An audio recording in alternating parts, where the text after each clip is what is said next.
The Where Our Minds Wander podcast may contain sensitive content and explicit language. Listener discretion is advised.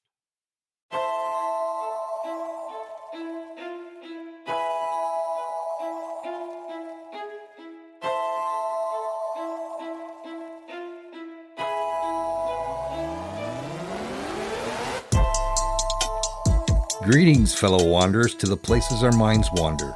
Where strange lights speed beyond reason across a clear night sky. The house at the end of the road where disembodied voices whisper and strange noises make the living shiver. Lurking shadows hiding on the edge of the woods just outside your back door. Odd, true events throughout time that lead you down the rabbit hole. I'm Wes. And I'm Beth. And this is Where Our Minds Wander.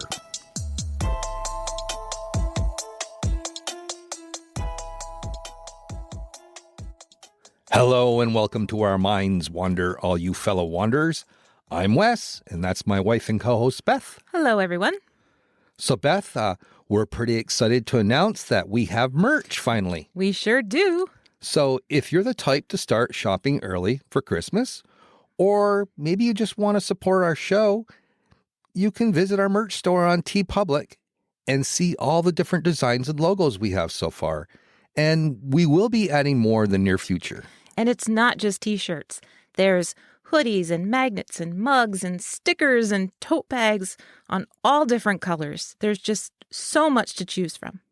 Yeah, it's pretty cool. It was so much fun, making up the designs. You did a good job.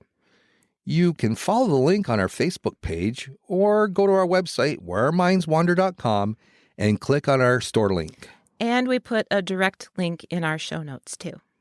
Yeah, so please check out our merch store when you have some time. So with that said, what are you talking about tonight, Beth? Well, we went to a pretty interesting event last weekend at the museum next door.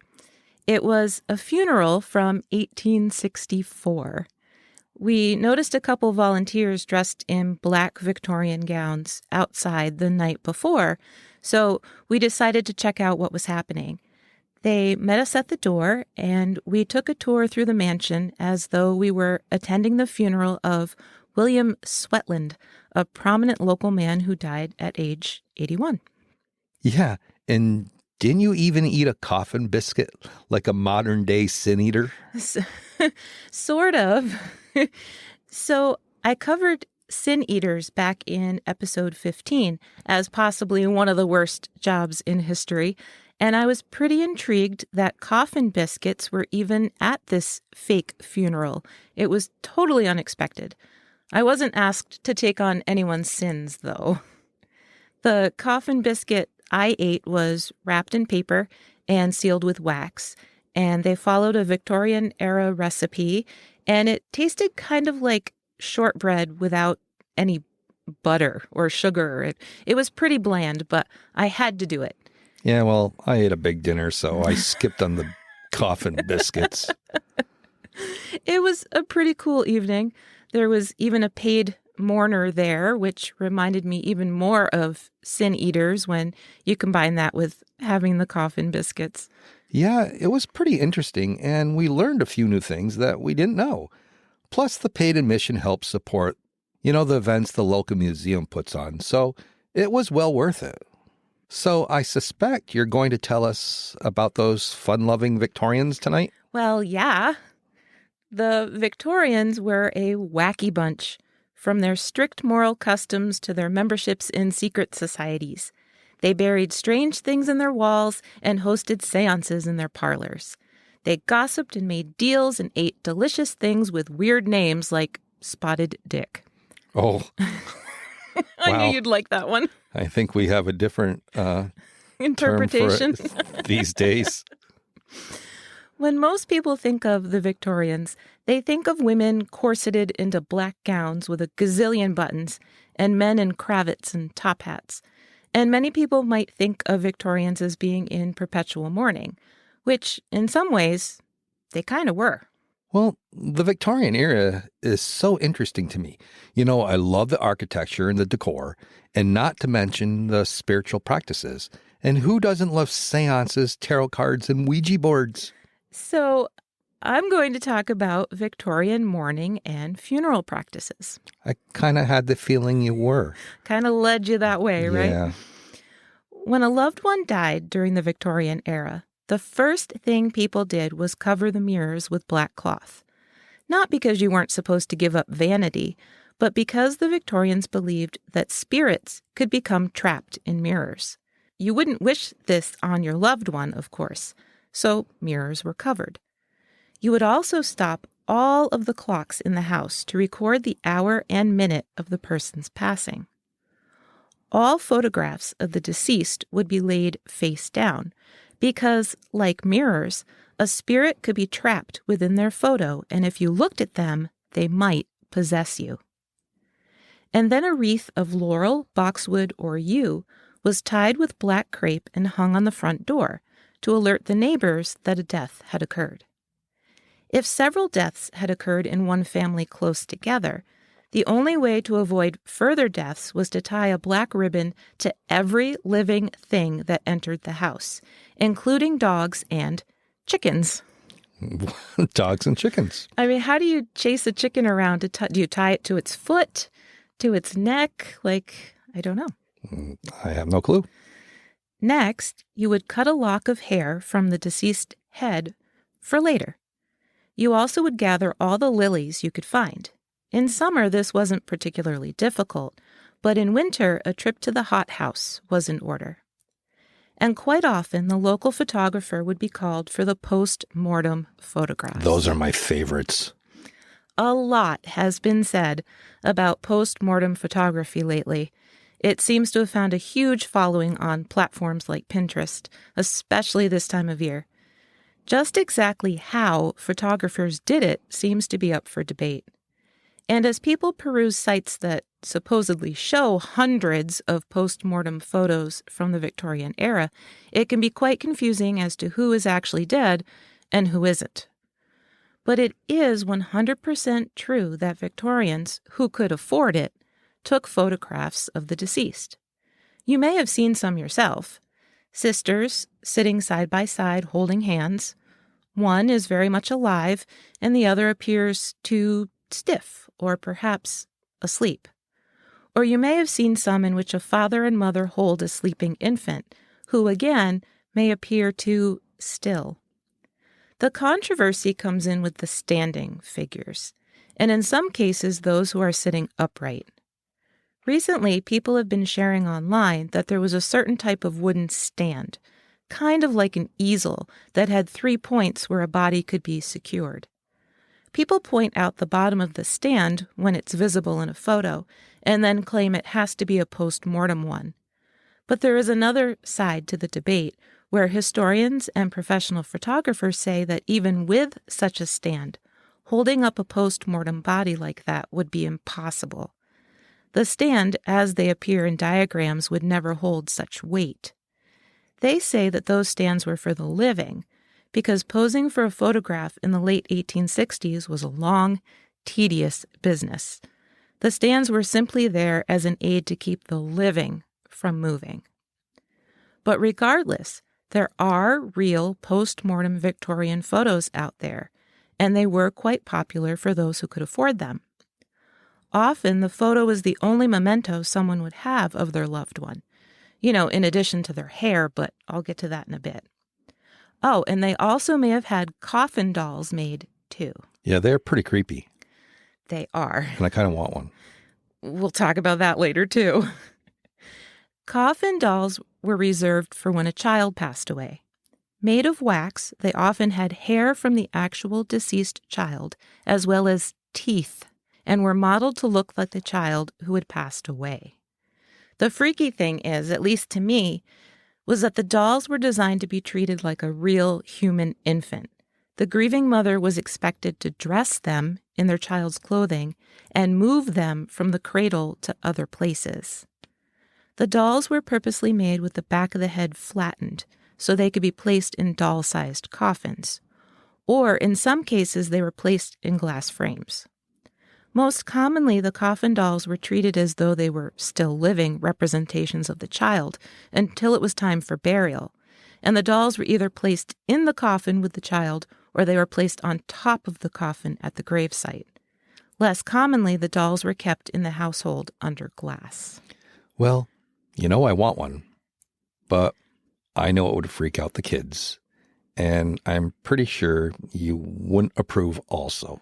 Well, considering I thought it was totally morbid that we bought a coffin plaque. Yeah, but how cool is it?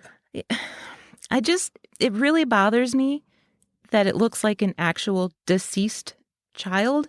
And I wouldn't feel right having it in my house, almost like it's disrespectful. Because I think the ones that still exist should be with family descendants. Anyway, if coffin dolls seem rather morbid to everyone who's listening, female children in the Victorian era were used to dolls that dealt with death. Funeral doll sets were common. Each set came with a small doll and a miniature coffin and a group of mourners. They were designed to teach a young girl how to act during the mourning period and just what was expected of her.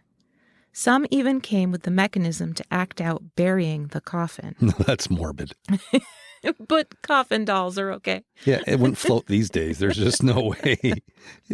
I don't think Mattel or... No. would be producing them. Within a day or two of an actual death, funeral invitations would be sent. If you received one, it was considered an honor, and to not show up was an insult to the family. Funeral invitations were typically printed on white cards with a black border, indicating what day and what time you should attend. You should never wear anything new to a funeral, especially new shoes. So when I tried to find an explanation for this belief, I couldn't find anything definitive, but it could be that if you wore something new, it gave the impression that you were thinking of your own appearance more than you were thinking about the person who had died. I think it's a pretty good theory. It's an interesting theory. The coffin containing the body was in the parlor of the family home, filled with lilies for obvious reasons. Family members often took shifts to watch over the deceased for 3 to 4 days to ensure the deceased did not wake. So by the time you arrived to pay your respects, the parlor would be thick with the smell of flowers. Well, you say, it should be apparent why there's lilies placed there, but maybe everyone doesn't know that there wasn't embalming back then, and they were laid out for days at a time, so they stank. Yes. And when you consider that and then the overpowering scent of lilies on top of that, that's like if we have a bad smell in the house and you spray something like Febreze, and I'm like, it just smells like stinking Febreze now. If you were a woman, you should have your tear bottle ready, a tiny glass bottle that you would hold up to your face to capture your tears. So when I try to picture how this was done exactly, I'm not sure I get it. But you would leave this with the family as they would keep watch over the bottles and could be assured that their mourning could end when all of the tears had dried up. You might also partake of a coffin biscuit, a variation of the corpse cake we talked about in our Sin Eater episode. Coffin biscuits would be flavored with cardamom and caraway seeds, wrapped in paper and placed in the coffin.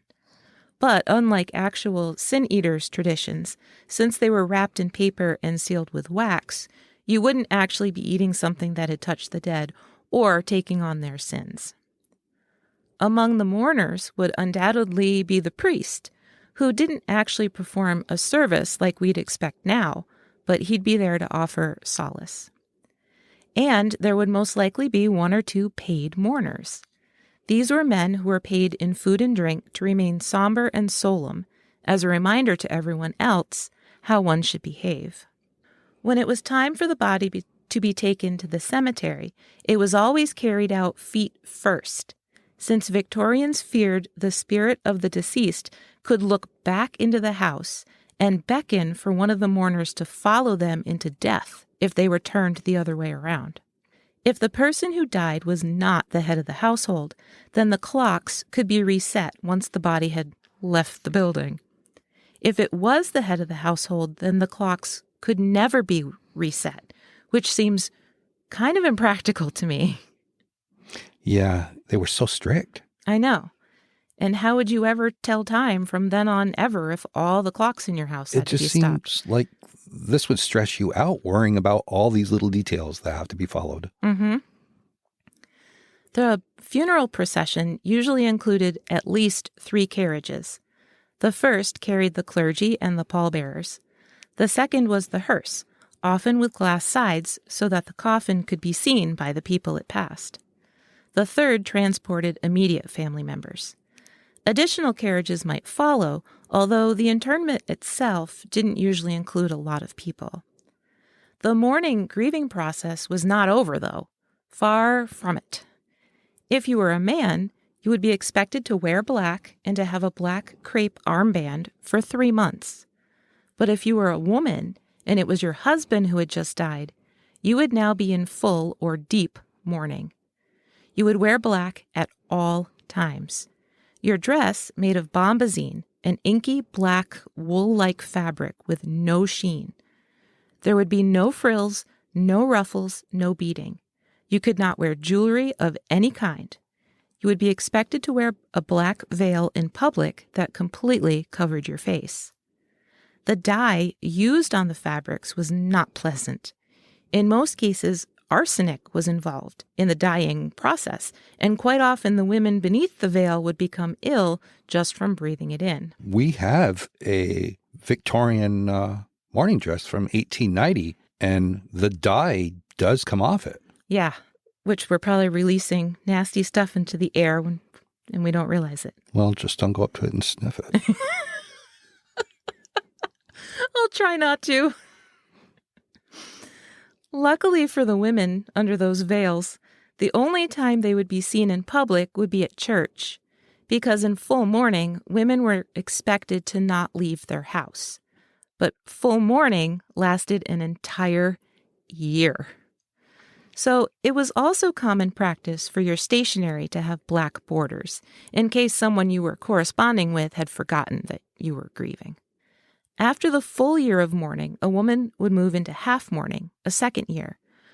But now they could introduce lavender and gray into their wardrobe. Some ornamentation was okay, like the hair jewelry that a family member would have made from the hair of the person you had lost. Hair jewelry is exactly as it sounds. Locks that were snipped from the deceased were braided into bracelets. A small curl might be at the center of a pendant or ring. Hair wreaths were also popular. Putting together a hair wreath took much more skill and patience than hair jewelry, and often included the hair of many family members, almost like a family tree of hair. Strands could be carefully wrapped around bendable wire and looped into all sorts of flower shapes. These would then be hooked together to create crosses or horseshoe shapes and set behind framed glass. Yeah, and they had a few at the museum. They did. They were interesting. They were really cool, especially to see all the different color hair, Right. The blonde and the brown, and it was really neat. So all of this funeral stuff was incredibly expensive, from the required clothing to the services, and many Victorian-era families worried about paying for funeral expenses, which is why burial clubs became popular.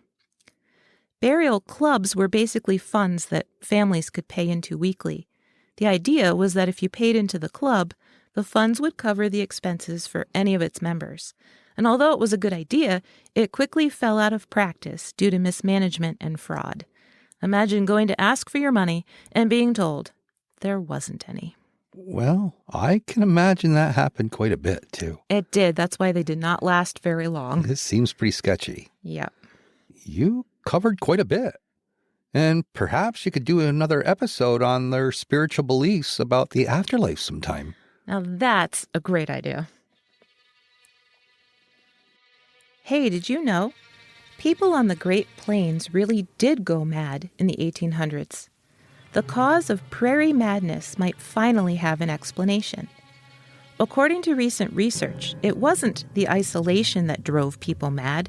It was the silence of the open plains that were to blame, because they weren't actually silent. Away from industry and the varied sounds of city life, the Great Plains must have seemed like a quiet, calm oasis. And it was. except when the quietest of sounds became magnified to a person's ears. Imagine a non-stop, steady sound like the wind, the incessant whine of it. It certainly could drive someone mad, just like any sound that you hear constantly in your head. Who'da thunk it? So what are you sharing with us tonight? My story tonight has some incredible athletic feats within it. All right. Marie Costa walked along the street, passing the Provincetown Town Hall one evening in October 1939. Provincetown, on the outermost tip of Cape Cod, was a safe place, especially since the tourist season was over, although rumors of German U-boats off the coast had people on edge. But Marie was not likely thinking about the ships possibly passing by off the coast as she strolled down Commercial Street, with its whitewashed clapboard homes weathered by ocean air. The three-story town hall, with its turret, double front doors, and arched main window, sat next to the church, and we can assume that Marie walked this way many, many times before. Suddenly, in front of her, a 7-foot-tall figure in black jumped from the bushes directly into her path. Dressed in a black robe, the figure's only features were two glowing blue eyes. Large silver ears protruded from its head. The figure just stood there, staring at her. Before she could react, the thing jumped like a gazelle and took off, disappearing into the night. Yikes. Terrified, Costa ran into a nearby coffee shop, telling the men inside that she had just seen a horrible, strange thing. Alarmed, the men surged out onto Commercial Street and spanned out, but nothing was found. The black flash of Provincetown had been seen once again. For weeks, several children in Provincetown had been telling tales about a scary creature they had been seeing on their way home from school. They all claimed it wore all black and was very tall. They said it growled and it took giant leaps as it disappeared. At first, no one took the children seriously, but when Marie Costa claimed to have seen the black flash, also called the Provincetown Phantom and the Devil of the Dunes, and she reported it to the local police, people began to believe. The Devil of the Dunes. Now that's a catchy name. It most certainly is. Other reports came in, all saying the same thing. The menacing creature would jump into their path from no discernible hiding spot and stare at them with its glowing blue eyes as it blocked their path. Then, defying physics, the thing would just make incredible leaps as it took off. As reports came in over the next several weeks, the encounters became even more menacing. One teenager on the way home from the library claimed the banshee-like creature blocked their path with the same agility, the same height, and the same silver ears and glowing blue eyes. But this time, blue flames spewed from its mouth. What? Okay, I was thinking up until now that it could have been a person, but how would a person know how to spew blue flames in 1939 unless they were like a circus performer or something? Another unnamed witness said they encountered it also, and that the creature backed them into a corner. As they pulled back to punch the thing, it grabbed their hand, and with incredible strength, it crushed their fists into its own as it brought them to the ground before leaping away. Holy cow. Charles Farley caught sight of the thing in his fenced-in backyard, and he actually shot at it with his shotgun. He claimed the black flash merely laughed at him, and it scaled the 8-foot fence all in one leap. It doesn't sound human anymore. Even the local police claimed that they cornered the thing in the fenced-in school playground. The 4 officers drew their guns and ordered it to surrender. It laughed at them and leaped over the 10-foot-tall fence in a single bound. They fired, but could not tell if they missed the creature entirely or if they hit it and their bullets had no effect. One of the officers said the thing wore a silver mask making him believe that whoever was under the mask was a human, but with inhuman abilities. And it must have had inhuman abilities if it could leap the way it did. It could dodge bullets, and it could be in two places on opposite ends of the town at the same time, which often happened. People would call in to say that they had eyes on it at one end of the town, and somebody else would call in just a few moments later saying they also had eyes on it across town. Provincetown was an area of roughly 17.5 square miles, making these claims pretty darn impossible for the average human. Worldwide news outlets complained the Black Flash was a horrible menace, but to be fair, local newspapers at the time claimed it was merely a case of cabin fever and that locals were more annoyed than frightened as the devil of the dunes interrupted their daily routines to scare them, especially since other strange things were happening in town that may or may not be connected. For example, there was a documented rise in the number of stray cats in Provincetown at the end of the year, as well as documented increase in dog bites. An arsonist had begun setting fires in September and was eventually caught. And a 35-foot-long beast had washed ashore recently as well. This beast looked like nothing known to man, but it turned out to be a decomposing basking shark. But it had people on edge with how gruesome it was, nonetheless. And we can't forget the real threat of U-boats off the coast. In fact, the fear of German U-boats was so widespread that British and American warships had begun avoiding the waters off Provincetown, but the local fishermen couldn't avoid it. So tensions were high among the locals to begin with. Yes, they were. So could the Black Flash be a harbinger of death? Or could he be a supernatural cousin to a similar entity that had tormented England for over 60 years, Spring-Heeled Jack? The first sighting of Spring-Heeled Jack occurred in 1838 when a barmaid was attacked in South London. But the most notorious account was Jane Alsop, who claimed that in February of 1838, a man rang her doorbell. She could hear him screaming that Spring-Heeled Jack had been caught, but they needed assistance. Jane went out into the dark street with a candle, and the man blew bright blue flame into her face and attacked her clothes with metal claws. She said that his eyes were glowing red, and he wore some sort of helmet. Whereas the Black Flash wore all black, Spring-Heeled Jack wore white under his long cloak, but he too could leap from building to building with ease. The military set up traps for him, and like the Black Flash, he would laugh and dodge bullets. A few days later, Spring-Heeled Jack struck again, this time attacking Lucy Scales and her sister in Limehouse. Lucy reported the same glowing eyes and metal claws. So unlike the Black Flash, Spring-Heeled Jack was said to have claws for fingers, and he liked to blow flames into women's faces to stun them before attacking. Thankfully, the Devil of the Dunes didn't follow that pattern. Last seen in 1904, Spring-Heeled Jack's identity remains a mystery to this day. And so does the identity of the Black Flash. Anthony Tarvers, the police chief of Provincetown in 1939, maintained until his death that the Black Flash was simply 4 teenage boys out playing a prank to gear up for Halloween. He concluded that the boys would pair up in different locations with one standing on the shoulder of the other. They'd drape a black cloak over themselves and put a metal flour sifter over the top boy's face.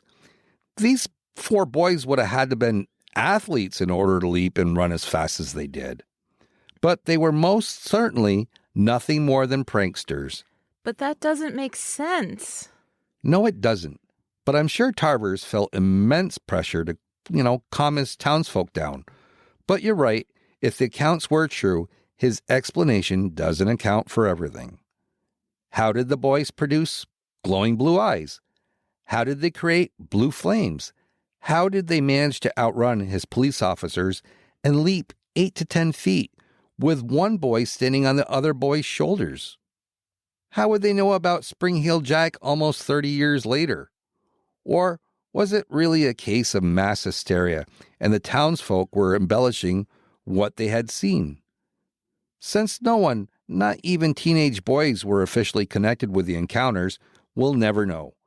Tavers did allude to knowing who at least one of the boys was, but he refused to name him out of respect for the boy's family.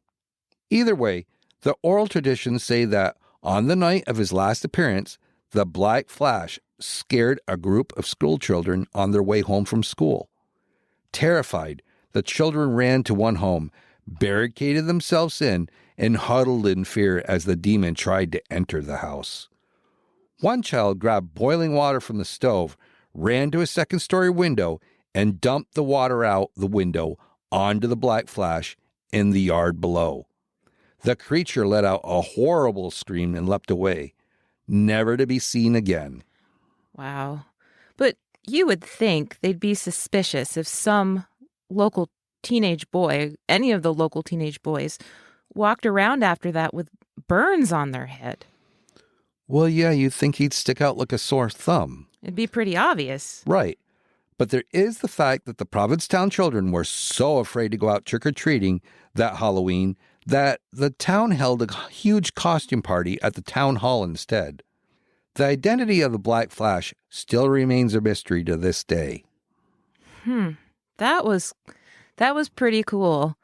And I know it's kind of weird, but I like the Devil of the Dunes nickname, except it makes me think of like one of those Fabio Harlequin romance book covers where, there's sand dunes in front of a stormy sky and there's a dark figure with glowing blue eyes in an embrace with a buxom 1930s pinup girl. Well, I don't know where you would have gotten any of that from my story, but I do like the idea of the 1930s era pinup girl. And, usually as time goes by, people that are part of a hoax usually say something down the line and come out with the real truth. But as far as I know to this day, nobody's ever claimed to be part of the hoax or that they had lied about this. So I think they truly saw something that they couldn't explain, and local law enforcement, as what they do at times, just comes out with something to make everybody feel at ease. You could be right. Well, before we sign off tonight, we want to take a moment and ask everyone if you would be so kind as to go to our website, whereourmindswander.com, and go to our review section and leave a comment and a 5-star review for us. Well, with that said, I don't know how anybody could resist not going and leaving us a 5-star review and a comment so that we could move up the list so new people can find us. Yes. And we become more visible. Yes, the more the merrier in our Wanderer family. And as always, if you want to know more about tonight's stories, you can check out our show notes for the sources that we used in all of our research. Wow, you got those in this week. I remembered this week. That's awesome. Well, I guess that about wraps it up for this episode. We hope you all have a great weekend, and we will see you next week for an all-new episode of Where Our Minds Wander. Yeah, see all you fellow wanderers soon. Thank you for joining us. We look forward to traveling with you again to the places where our minds wander. If you like what you heard, please take a moment and provide us with a 5-star rating and a comment. It really helps us move up the list so people can find us.